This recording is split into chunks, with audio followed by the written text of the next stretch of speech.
here's something that's going on. Facial recognition is earing its head amidst the pandemic. So check this. Check this. All right, this is from NBC News. All right, so controversial tech company Clearview AI says it's in talks with federal and state agencies to track COVID using facial recognition. So they spoke with the founder and the CEO of this Hone That in an NBC News Now exclusive. I grabbed this from Fight for the Future, who is in favor of banning facial recognition, and I also am in favor of banning facial recognition because the technology has only been abused. And we are already over-policed in facial recognition. There's no evidence showing that the facial recognition employed by law enforcement has made anybody any safer. There's not one shred of evidence. Only the opposite has ever been the case.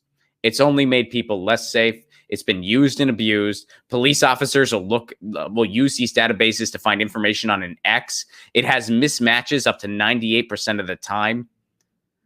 It's just a complete overreach and abuse of power and not constructive in any way whatsoever. But they're saying it's going to help with this pandemic somehow. Let's listen to this mental gymnastics, shall we?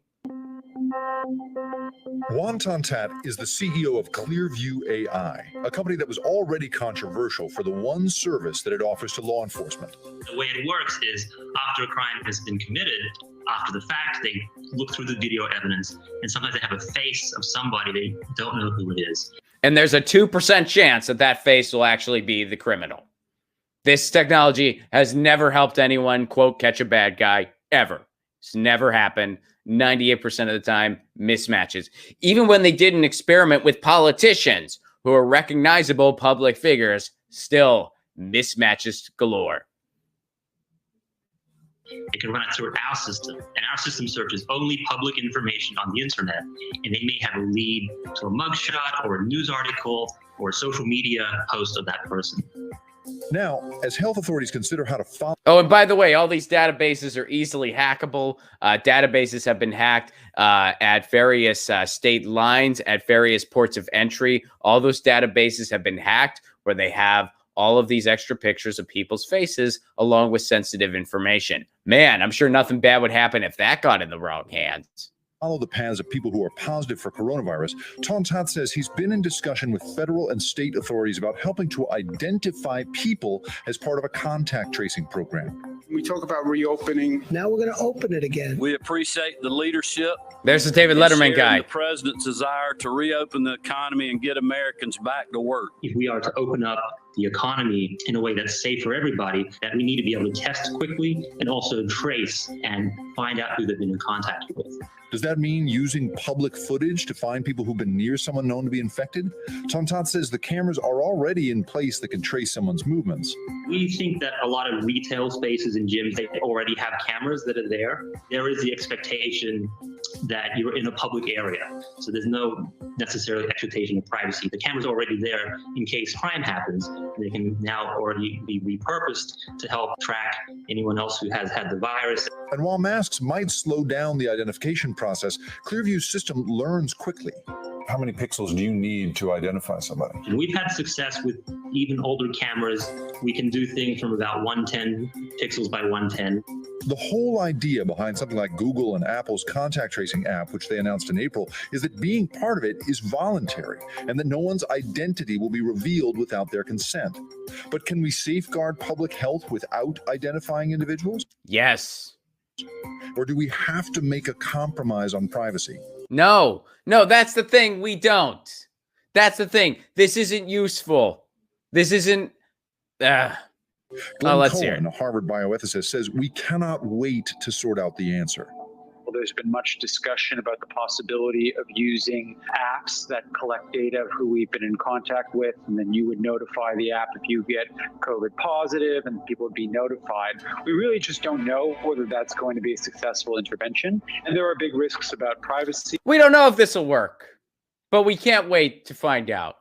We have no idea if this will help us in any way whatsoever, but we should do it anyway. And your privacy be damned. In London, when they had patrolling on the streets, camera patrolling on the streets, it was an absolute disaster. They ended it. It was a complete disaster. And what would happen in a scenario where they just have random facial recognition on the streets is that police would just be scanning random people walking down the street. And if they got something that says, oh, this person has some kind of warrant or something like that, first of all, you have no idea if it's the actual person or not. But then you're going to approach them anyway. Police are going to approach them anyway. This is straight up Orwellian. This is a straight up dystopian Orwellian nightmare. And it's not keeping us safer. It's not helping with COVID. There are so many other ways to utilize technology to help people trace if they have tested positive. Shahid Buttar and I have discussed that on this show. You know, because again, when we point stuff like this out, it's not like we're saying there's no room for technology to help in a constructive way, in a collaborative way, where the person who has tested positive is working to try to notify everyone they should. But something like this overextensive reach is not constructive. And this is the same logic they used for the Patriot Act to justify the Patriot Act. Well, is this actually going to keep us safer? We don't know, but we don't have time to talk about it.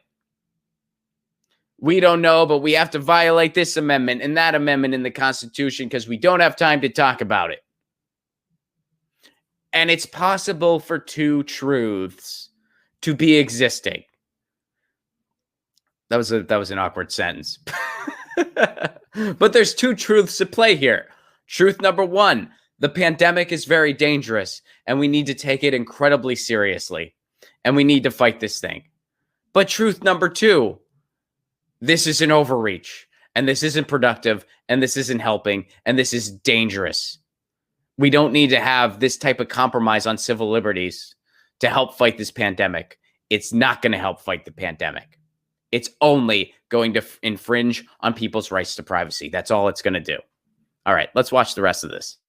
About the relationship we have to the state, about the access to the things we need to have good lives, like employment. And these are all things that I think need to be sorted out real time rather than say, oh, there's this shiny new toy over here. Let's go ahead and use it because what harm can it do?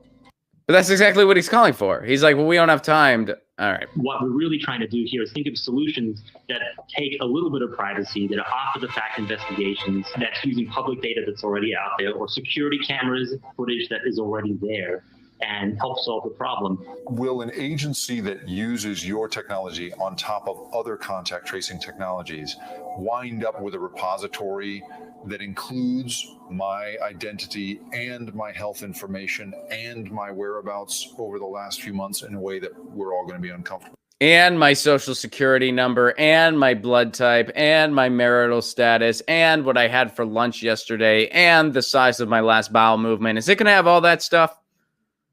I mean, it's really up to those agencies how they put these programs together. It's up to the agencies. The identification part of the process. Oh, what an answer. What an answer. We're going to provide all this data. It's up to the agencies what they do after that. Who feels comfortable listening to that guy? Who in their right mind would be like, oh yeah, this guy, he has our interest at heart. That guy asked him the question, is there going to be like an overreaching amount of information there that's going to make people feel uncomfortable? And he said, it's up to the agencies. He didn't say no.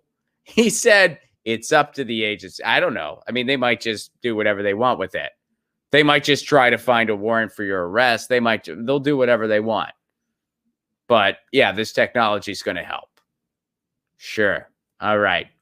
Okay. Gotta love it. Gotta love it. Get your news on with Ron. Don't you want to know what's going on? We're getting our news on today. Get your news on with Ron. Don't you want to know what's going on? We're getting our news on today. Yeah, yeah, yeah. You can tweet me an article at Ron Placone. We'll go through it together and